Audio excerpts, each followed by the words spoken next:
कहानी की शुरुआत में हम देखते हैं कि सभी जानवर सिम्बा के बुलाने पर यहाँ इकट्ठा हुए होते हैं। उसी दौरान सिम्बा एक घोषणा करता है और सभी जानवरों से कहता है कि बहुत जल्द हमारे बीच एक नया सदस्य आने वाला है। यह सुनते ही सभी जानवरों में खुशी की लहर दौड़ पड़ती है, क्योंकि सिम्बा की पत्नी नाला एक बच्चे को जन्म देने वाली होती है। वहीं दूसरी तरफ हमें नाला दिखाई देती है, जो अपने बच्चे को जन्म देने के लिए किसी महफूज जगह की तलाश में मिलेले से बहुत दूर निकल आई होती है। अब नाला एक अच्छी और सुरक्षित जगह ढूंढ लेती है और सिम्बा के आने का इंतजार करने लगती है। वहीं हम देखते हैं कि सिम्बा किसी का इंतजार कर रहा होता है। तभी वहाँ टीमोन और पुम्बा आ जाते हैं। दरअसल सिम्बा अपने बचपन के दोस्तों का इंतजार कर रहा होता है, क्योंकि उसे अपनी बेटी कियारा की देखरेख के लिए किसी की जरूरत थी। इसलिए वह टीमोन और पुम्बा को कियारा का ध्यान रखने के लिए बुलाता है। फिर सिम्बा उनसे कहता है, तुम दोनों कियारा का अच्छे से ध्यान रखना, उसे डराना मत और अपनी फालतू की कहानियां भी मत सुनाना। इसके बाद सिम्बा कियारा से कहता है, बेटा मैं तुम्हारी माँ को ढूंढने जा रहा हूँ। मैं जल्द ही तुम्हारी माँ को लेकर वापस आ जाऊंगा।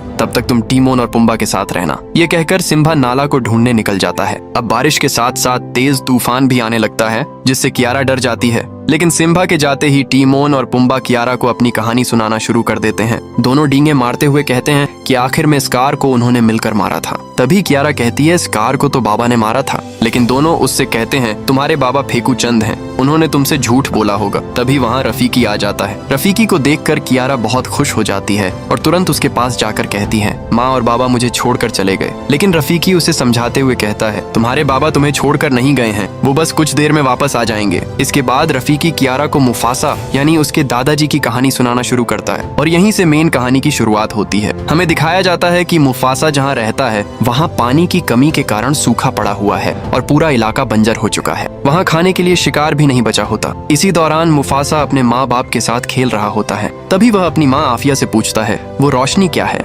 आफिया मुस्कुराते हुए कहती है, वो उम्मीद है। फिर वह कहती है, उस रोशनी के पार आखिरी बादल के पीछे एक जगह है जिसे मिलेले कहते हैं। वहाँ खाना पानी और हर वो चीज है जिसकी तुम्हें जरूरत हो सकती है। ये सुनकर मुफासा पूछता है, क्या हम वहाँ जाएंगे? तब आफिया कहती है, हाँ एक दिन हम वहाँ जरूर जाएंगे। इसी दौरान आसमान में काले बादल छा जाते हैं और बारिश की पहली बूंद मुफासा पर गिरती है। फिर तेज बारिश शुरू हो जाती है। बारिश देखकर सभी जानवर खुशी से झूम उठते हैं और उसका आनंद लेने लगते हैं। मुफासा भी सबके साथ खेल रहा होता है। तभी अचानक नदी का पानी बढ़ने लगता है और वहाँ भयंकर बाढ़ आ जाती है। ये देखकर मुफासा के पिता उसे बचाने के लिए दौड़ पड़ते हैं, लेकिन पानी का तेज बहाव दोनों को बहाकर ले जाता है। जैसे तैसे मुफासा के पिता उसे पकड़कर किनारे की तरफ फेंक देते हैं। अब मुफासा अपनी माँ की तरफ भागने लगता है, लेकिन उसके सामने एक बड़ी खाई आ जाती है जिसे वह पार नहीं कर पाता। उसकी माँ उसे बार बार छलांग लगाने के लिए कहती है, लेकिन डर के कारण मुफासा हिम्मत नहीं जुटा पाता। तभी एक हाथी उससे टकरा जाता है, जिससे मुफासा उछलकर नदी में गिर जाता है और पानी के साथ बहता चला जाता है। अब अगले दिन का सीन दिखाया जाता है, जहाँ मुफासा अपने घर से कई मील दूर एक अनजान इलाके में पहुंच चुका होता है। तभी वहाँ एक दूसरा शेर का बच्चा उसे देखता है, जिसका नाम टाका होता है। टाका मुफासा से कहता है,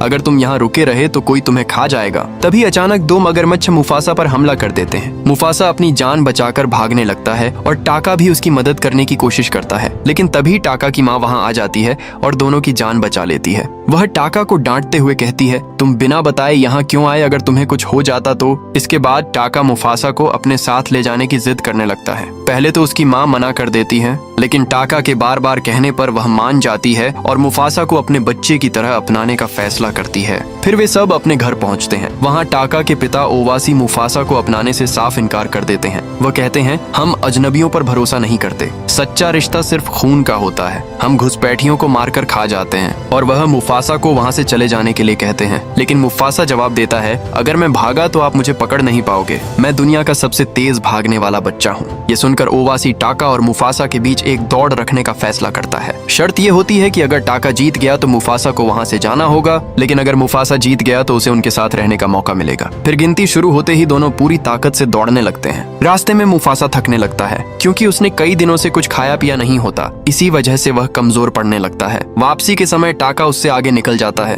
लेकिन वह दिल से मुफासा को अपना भाई मान चुका होता है। इसलिए वह जानबूझकर धीमा हो जाता है और मुफासा को आगे निकलने देता है। इस तरह मुफासा रेस जीत जाता है। ये देखकर ओवासी बिल्कुल खुश नहीं होता और टाका पर गुस्सा करता है, लेकिन अपनी शर्त के मुताबिक वह मुफासा को वहाँ रहने की इजाजत दे देता है। हालांकि वह साफ कहता है कि मुफासा शेरों के साथ नहीं बल्कि शेरनियों के बीच रहेगा। और ओवासी गुस्सा होकर वहाँ से चला जाता है। लेकिन टाका की माँ टाका को ऐसा करने पर शाबाशी देती है। फिर टाका और मुफासा मस्ती करने चले जाते हैं। मस्ती करते करते कई साल बीत जाते हैं और दोनों साथ खेलते कूदते बड़े हो जाते हैं। फिर एक दिन दोनों अपने घर की ओर जा रहे होते हैं। तभी रास्ते में दोनों एक प्लान बनाते हैं और घर पहुंचते ही भागते हुए सबसे कहते हैं हाथियों की भगदड़ मच गई है और वो इसी तरफ आ रहे हैं, अपनी जान बचाकर भागो। ये सुनते ही सभी बड़े शेर घबरा जाते हैं और इधर उधर भागने लगते हैं। यहाँ तक कि नवाब ओवासी भी छिपने के लिए कोई कोना ढूंढने लगते हैं। लेकिन तभी सबको पता चलता है कि टाका और मुफासा तो मजाक कर रहे थे। यह देखकर ओवासी बहुत गुस्सा हो जाता है। वह मुफासा से कहता है तुम और टाका कभी भाई नहीं बन सकते, तुम्हारी जगह यहाँ नहीं है, तुम्हारी जगह सिर्फ जनाने में है। यह कहकर ओवासी मुफासा को वहाँ से भगा देता है। फिर ओवासी टाका से कहता है बेटा तुम मर्द हो, तुम्हारी जगह हम मर्दों के बीच है, तुम आने वाले कल का भविष्य हो, एक दिन तुम यहाँ के राजा बनोगे, तुम्हारे पास सब कुछ होगा। लेकिन टाका ओवासी से कहता है मुफासा माँ के साथ शिकार पर जाता है, मुझे भी शिकार करना सीखना है। लेकिन ओवासी उसे ऐसा करने से मना कर देता है और सो जाता है। दूसरी ओर ईशा माँ मुफासा को शिकार करना और हवा के झोंकों से शिकार का पता लगाना सिखा रही होती है। फिर ईशा माँ और मुफासा दोनों छुपकर शिकार की ओर बढ़ने लगते हैं और टाका भी उन्हें छुपकर देख रहा होता है क्योंकि उसे भी शिकार करना सीखना था। लेकिन अब इन लोगों पर एक बहुत बड़ी मुसीबत आने वाली होती है क्योंकि दूसरी तरफ से दो सफेद और बेहद खतरनाक शेर भी वहीं शिकार करने आए होते हैं और वो भी इन्हीं की तरफ बढ़ रहे होते हैं। तभी ईशा माँ को एहसास हो जाता है कि यहाँ इनके अलावा कोई और भी मौजूद है। वहीं मुफासा भी ईशा माँ की तरफ आ रहा होता है। तभी ईशा माँ उसे चौकन्ना करती है और मुफासा भी उन शेरों को देख लेता है। उधर टाका भी उन शेरों को देखकर डर जाता है। तभी सफेद शेर शिकार को छोड़कर ईशा माँ पर हमला कर देते हैं। ये देखकर मुफासा तुरंत ईशा माँ की मदद के लिए दौड़ पड़ता है। वहीं ईशा माँ देखती है कि टाका भी वहीं मौजूद है, लेकिन मदद करने की बजाय वह डरकर वहाँ से भाग रहा होता है। इधर मुफासा अकेला ही दोनों शेरों से भिड़ जाता है। तभी एक शेर ईशा माँ को दबोच लेता है। ये देखकर मुफासा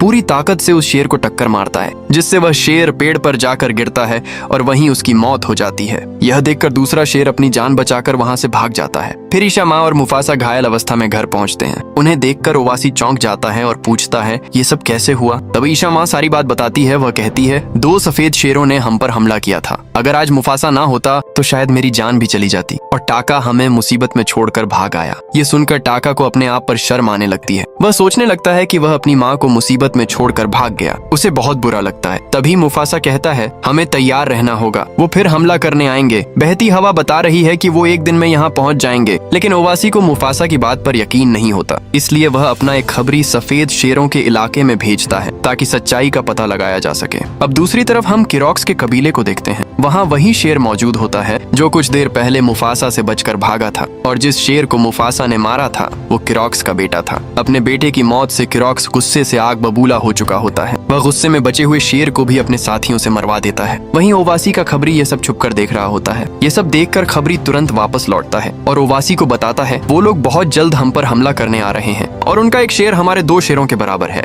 यह सुनते ही ओवासी तुरंत एक फैसला लेता है। अपने खून और वंश को बचाने के लिए वह टाका को वहाँ से भागने के लिए कहता है। वह कहता है टाका तुम किसी नई जगह जाकर जिंदगी की नई शुरुआत करना। फिर ओवासी मुफासा को भी टाका के साथ जाने के लिए कहता है, लेकिन मुफासा जाने से मना कर देता है क्योंकि वह अपनी ईशा माँ को छोड़ना नहीं चाहता था। तभी ईशा माँ उससे कहती है उस रोशनी की तरफ देखो, उस रोशनी के आगे काली घाटियों के उस पार तुम्हारी आंखों से भी दूर वहाँ एक गौरव भूमि है जो बिल्कुल स्वर्ग जैसी है, उसे मिलेले कहते हैं। तुम्हें वहीं जाना है क्योंकि तुम्हारा असली परिवार आज भी तुम्हारा इंतजार कर रहा है। फिर ईशा माँ मुफासा को जाने के लिए कहती है। टाका अभी भी अपने डर और शर्म के कारण उदास था, लेकिन ईशा माँ उसे समझाती है और कहती है तुम्हें भी बहादुरी दिखाने का मौका मिलेगा, लेकिन अभी तुम दोनों यहाँ से चले जाओ। फिर टाका और मुफासा जीने की उम्मीद में आगे बढ़ जाते हैं और कुछ ही देर बाद किरोक्स अपनी पूरी फौज के साथ ओवासी के वास पर हमला कर देता है। किरोक्स और उसकी फौज मिलकर ओवासी और उसके साथियों को मार डालते हैं। इसके बाद किरोक्स मुफासा और टाका के पीछे पड़ जाता है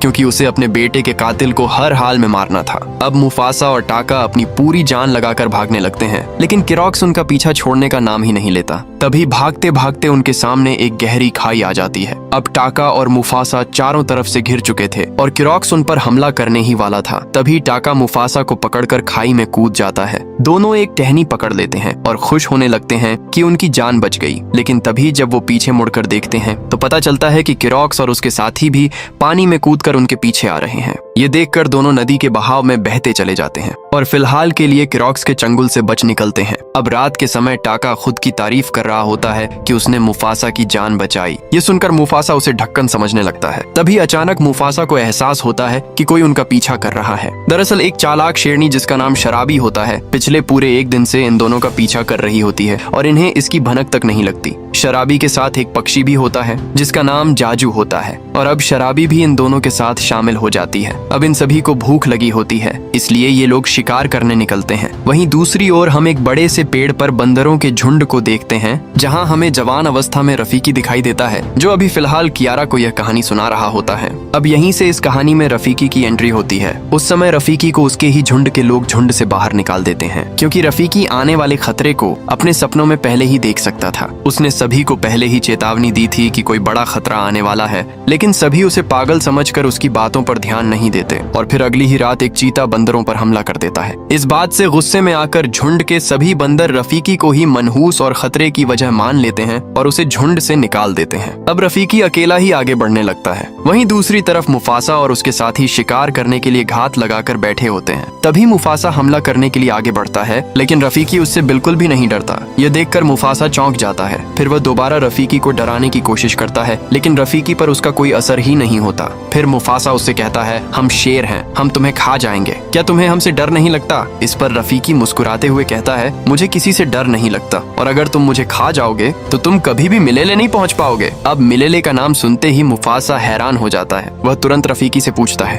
तुम्हें मिलेले के बारे में कैसे पता? क्या तुम वहाँ गए हो? इस पर रफीकी कहता है, हाँ मैं वहाँ कई बार गया हूँ, लेकिन सपनों में। ये सुनकर किसी को भी रफीकी की बातों पर विश्वास नहीं होता, लेकिन फिर भी मुफासा उसके साथ जाने के लिए मान जाता है, क्योंकि वह समझ जाता है कि अब आगे का रास्ता रफीकी ही दिखा सकता है। फिर रफीकी सबको आगे का रास्ता बताता है। चलते चलते इनके सामने काली घाटियां आ जाती हैं। अब सभी सोचने लगते हैं कि आगे कैसे जाया जाए। तभी मुफासा को अपनी माँ की बात याद आती है, जिसमें उसने काली घाटियों के बारे में बताया था। अब मुफासा समझ जाता है कि उसे किस रास्ते से जाना चाहिए। तभी वह हवा के झोंकों से महसूस कर लेता है कि सफेद शेर अभी भी उनका पीछा कर रहे हैं और बहुत जल्द उन तक पहुंच जाएंगे। फिर ये सभी गाना गाते हुए और मस्ती करते हुए काली घाटियों के रास्ते आगे बढ़ने लगते हैं। वहीं दूसरी तरफ टाका को शराबी से प्यार हो जाता है। टाका मुफासा के पास आकर कहता है, भाई मुझे शराबी शराब की तरह चढ़ रही है, मुझे उससे प्यार हो गया है। फिर टाका मुफासा से शराबी को पटाने की टिप्स मांगने लगता है। मुफासा भी उसकी मदद करते हुए कहता है, उससे वहाँ के फूलों के बारे में बात करो जहाँ से वो आई है। इसके बाद टाका तुरंत शराबी के पास जाता है और कहता है, तुम्हारे अंदर से बकर फूल की खुशबू आती है। ये सुनकर शराबी हैरानी से पूछती है, तुम्हें कैसे पता?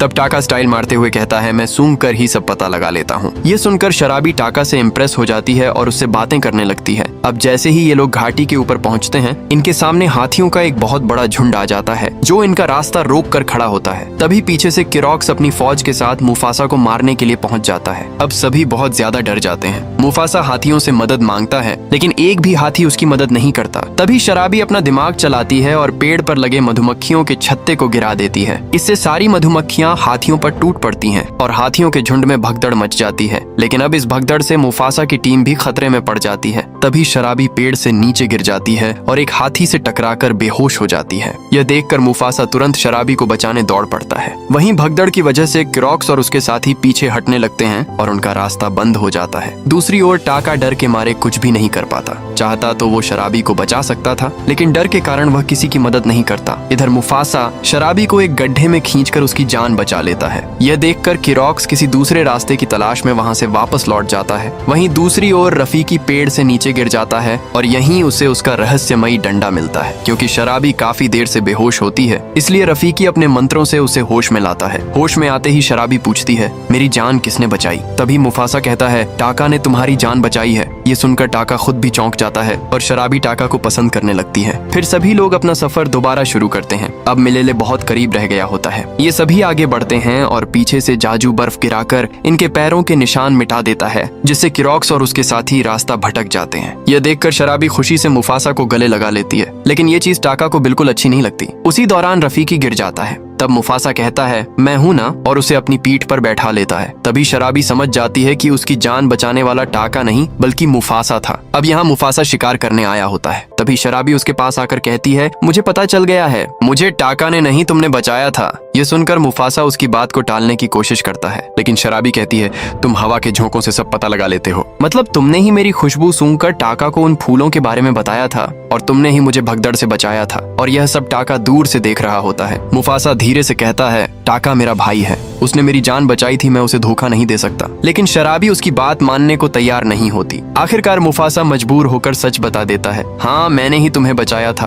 और फिर यहाँ एक रोमांटिक गाना शुरू हो जाता है। इसी बीच टाका दूर से मुफासा और शराबी को एक दूसरे के करीब देख लेता है। ये देखकर टाका अंदर से टूट जाता है। उसके मन में वही बातें घूमने लगती हैं जो उसके बाबा ने कही थी, आवारा लोग एक दिन हमसे सब कुछ छीन लेते हैं। और अब टाका मुफासा को धोखेबाज समझकर वहाँ से जाने लगता है। तभी अचानक बर्फ टूट जाती है और टाका पहाड़ से नीचे गिर जाता है। नीचे पहुंचते ही उसे कुछ आवाजें सुनाई देती हैं। वह देखता है कि किरॉक्स का पूरा झुंड रास्ता भटक चुका है। अब टाका के मन में मुफासा से बदला लेने का ख्याल आता है। वह सीधे किरॉक्स के पास चला जाता है और कहता है, तुम्हारे बेटे को मैंने नहीं, मुफासा ने मारा था और वही है जो हर मोड़ पर तुम्हें मात दे रहा है। सिर्फ मैं ही तुम्हें उसके पास ले जा सकता हूँ, क्योंकि मुझे भी उससे बदला लेना है। उसने मेरा प्यार मुझसे छीन लिया। इसके बाद टाका और किरॉक्स हाथ मिला लेते हैं। अब अगली सुबह टाका वापस लौटता है। मुफासा उसे देखकर पूछता है, तुम कहाँ चले गए थे? टाका बस इतना कहता है, शिकार करने गया था, और बात को टाल देता है। फिर सभी लोग आगे बढ़ने लगते हैं, लेकिन टाका जानबूझकर पीछे निशान छोड़ते हुए चल रहा होता है ताकि किरॉक्स उन तक पहुंच सके। आखिरकार इन सब का सफर खत्म होता है, क्योंकि अब सभी लोग मिलेले पहुंच चुके थे। वहां का नजारा देखकर किसी को भी अपनी आंखों पर विश्वास नहीं होता। चारों तरफ हरी भरी वादियां, खूबसूरत फूल और उनकी महक, सब कुछ किसी स्वर्ग जैसा लग रहा होता है। वहीं सभी खुशी से मस्ती कर रहे होते हैं। तभी रफीकी को अपने सपनों में दिखने वाला पेड़ मिल जाता है। उसे देखकर रफीकी बेहद खुश हो जाता है। तब मुफासा उससे कहता है, इस पेड़ के पास तुम्हें तुम्हारा भाई भी दिखाई देता था ना, वो कहाँ है? इस पर रफीकी मुस्कुराकर कहता है, मेरा भाई तो बचपन में ही मुझसे बिछड़ गया था। मुझे यहाँ दिखाई देने वाला भाई तुम थे मुफासा। मैं तुम्हें ही सपनों में देखा करता था, इसी जगह पर खड़े हुए, और आज मेरा सपना पूरा हो गया। तभी वहाँ बहुत सारे जानवर इकट्ठा होने लगते हैं। सभी जानवर मुफासा को पहचान जाते हैं, क्योंकि बचपन में मुफासा इन्हीं के बीच से नदी में बह गया था। लेकिन तभी अचानक किरॉक्स अपनी फौज के साथ वहां पहुंच जाता है और मुफासा को चारों तरफ से घेर लेता है। किरॉक्स हंसते हुए कहता है, तुम्हारे अपने भाई की वजह से ही हम यहाँ तक पहुंच पाए हैं। अब मुफासा को अपने भाई की असलियत का पता चलता है। टाका गुस्से में कहता है, राजा का बेटा मैं और शराबी का प्यार तू, माँ बाबा का भरोसा भी तूने मेरी पूरी जिंदगी बर्बाद कर दी। इतना कहते ही किरॉक्स मुफासा पर हमला कर देता है। ये देखकर मुफासा भागने लगता है, लेकिन उसके सामने एक गहरी खाई आ जाती है। तभी पीछे से किरॉक्स उस पर हमला करता है, लेकिन मुफासा चालाकी से किरॉक्स को ही खाई में गिरा देता है। अब मुफासा को थोड़ा समय मिल जाता है। वह पहाड़ के ऊपर चढ़कर जोरदार दहाड़ मारता है। उसकी दहाड़ सुनकर सारे जानवर उसके सामने इकट्ठा हो जाते हैं। तभी मुफासा सबसे कहता है, मैं हूँ मुफासा बेघर आवारा, फिर भी आज तुम सबके सामने सीना तान कर खड़ा हूँ। मुझे पता है तुम सब डरे हुए हो, लेकिन तुम्हें मेरी मदद करनी होगी। तभी एक जिराफ कहता है, हम तुम्हारे साथ क्यों मरें? ये सिर्फ तुम्हारी लड़ाई है। इस पर मुफासा कहता है, आज ये लोग मुझे मारने आए हैं, लेकिन मेरे बाद क्या ये तुम्हारा शिकार नहीं करेंगे? अगर आज तुम सबने मेरी मदद नहीं की तो आने वाले समय में मिलेले भी खत्म हो जाएगा। ये सुनते ही सभी जानवर मुफासा का साथ देने के लिए तैयार हो जाते हैं। फिर सभी मिलकर किरॉक्स की फौज पर हमला कर देते हैं और उन्हें खदेड़ खदेड़ कर मारने लगते हैं। उधर ऊपर 3 शेरनियां मुफासा पर हमला कर देती हैं। लड़ाई करते करते मुफासा एक बड़े काले गड्ढे में गिर जाता है। वहाँ चारों तरफ अंधेरा होता है। मुफासा मदद के लिए टाका को पुकारता है, लेकिन टाका उसकी मदद नहीं करता और वहाँ से चला जाता है। अब मुफासा अंधेरे में रास्ता ढूंढ रहा होता है। तभी अचानक किरॉक्स झरने के पीछे से बाहर निकलता है और फिर दोनों के बीच जोरदार लड़ाई शुरू हो जाती है। यहाँ किरॉक्स मुफासा पर भारी पड़ रहा होता है। ये सब टाका भी देख रहा होता है। अब किरॉक्स धीरे धीरे मुफासा को मारने के करीब पहुंच जाता है। तभी टाका को अपना बचपन याद आने लगता है, जब वो और मुफासा साथ में खेला करते थे। यह सोचकर टाका भावुक हो जाता है और तभी जब किरॉक्स मुफासा को मारने ही वाला होता है, टाका बीच में आ जाता है। इससे मुफासा की जान बच जाती है, लेकिन टाका की आंख पर गहरी चोट लग जाती है। अब टाका और मुफासा दोनों मिलकर किरॉक्स से लड़ने लगते हैं, लेकिन किरॉक्स अब भी दोनों पर भारी पड़ रहा होता है। उधर बाहर भी किरॉक्स की फौज सभी पर भारी पड़ने लगती है। तभी रफीकी एक मंत्र पढ़ता है। अचानक धरती कांपने लगती है और जमीन फट जाती है, जिसमें कई शेरनियां गिर जाती हैं। पूरा पहाड़ टूटने लगता है और इसी दौरान वहां मुफासा का सिंहासन बन जाता है। उसी जगह जहां मुफासा और किरॉक्स लड़ रहे होते हैं, एक बहुत बड़ा पत्थर गिरता है। उससे जमीन टूट जाती है और मुफासा तथा किरॉक्स दोनों पानी में गिर जाते हैं। लेकिन पानी में भी किरॉक्स मुफासा पर हमला करता रहता है। तभी ऊपर से एक विशाल पत्थर पानी में गिरने लगता है। मुफासा उसे देख लेता है और जैसे ही किरॉक्स उस पर हमला करने आता है, मुफासा उसे धक्का देकर उस पत्थर के नीचे कर देता है और इस तरह किरॉक्स उस विशाल पत्थर के नीचे दबकर हमेशा के लिए खत्म हो जाता है। अब मुफासा ऊपर की ओर तैरने लगता है, वहीं टाका पानी में उसकी तरफ देख रहा होता है। तभी मुफासा पानी से बाहर निकल आता है, लेकिन उसकी आखिरी सांसें चल रही होती हैं। तभी टाका उसे पकड़कर ऊपर खींच लेता है। उसी समय शराबी वहां आ जाती है। टाका शराबी को देखता है और चुपचाप वहां से चला जाता है। इसके बाद मुफासा शराबी के साथ बाहर आता है। सभी जानवर उसे देखकर खुशी से झूम उठते हैं और उसे अपना राजा मान लेते हैं। फिर सभी जानवर मुफासा के सामने झुक जाते हैं। तभी रफीकी मुस्कुराकर कहता है, तुम्हारे लिए एक और खुशी इंतजार कर रही है। मुफासा पीछे मुड़कर देखता है और उसकी आंखें नम हो जाती हैं, क्योंकि वहाँ उसकी माँ उसका इंतजार कर रही होती है। अपनी माँ को देखकर मुफासा दौड़कर उससे लिपट जाता है। इतने सालों बाद अपनी माँ से मिलकर वह बेहद खुश हो जाता है और आखिरकार उसका सपना पूरा हो जाता है। तभी वहाँ टाका भी आ जाता है। सभी जानवर टाका को राज्य से निकाल देने की बात करते हैं, लेकिन मुफासा उसे वहाँ से भगाता नहीं है। वह बस इतना कहता है, आज के बाद कोई टाका का नाम नहीं लेगा। और फिर टाका अपना नाम बदलकर स्कार रख लेता है, यानी टाका ही आगे चलकर स्कार बना था। उसके बाद मुफासा अपने सिंहासन पर बैठता है और एक राजा की तरह जोरदार दहाड़ मारता है। उसकी दहाड़ पूरे मिलेले में गूंज उठती है। अब हम वापस फ्लैशबैक से बाहर आते हैं, जहाँ रफीकी की कहानी खत्म हो जाती है। उधर कियारा के बाबा यानी सिम्बा नाला को लेकर वापस घर आ जाते हैं और उनके साथ कियारा का छोटा भाई भी होता है। अपने छोटे भाई को देखकर कियारा खुशी से झूम उठती है। वहीं रफीकी मुस्कुराते हुए आसमान की तरफ देखता है, मानो मुफासा आज भी उन सब पर नजर रखे हुए हों। बस इसी खूबसूरत सीन के साथ ये कहानी यहीं खत्म हो जाती है। अगर आपको ये स्टोरी अच्छी लगी हो तो वीडियो को एक लाइक जरूर करें और चैनल को सब्सक्राइब करना मत भूलना।